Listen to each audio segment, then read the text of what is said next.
Ever since Noah disappeared, the signal had gone quiet. No more 103.6 FM, just dead air. But silence, Jaden once said, was never really silent, only meant something worse was coming. Mia, Jaden's younger sister, had been trying to find him for weeks. She refused to believe he just ran away. One night, in frustration, she tried turning on Jaden's old radio, the one they both played with as kids. It buzzed faintly, then nothing. She turned the dial static, but just as she was about to shut it off, the frequency landed on 103.6 again. At first it was silent.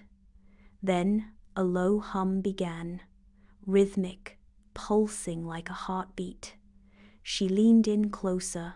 A faint voice whispered, "They're gone, but they're still listening." Mia froze. Then a burst of high-pitched static forced her to yank the power cord. The radio stayed on. Her lights flickered. Outside, dogs began barking at nothing. That night, her dreams were drenched in red light and droning noise rooms she'd never seen before, filled with old recording equipment, wires hanging from ceilings, and voices echoing from inside speakers with no power.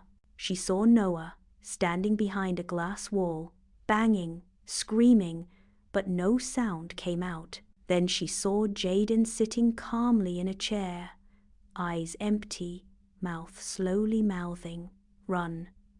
Mia woke up in sweat, ears ringing. But the ringing didn't stop. It grew louder as the night went on.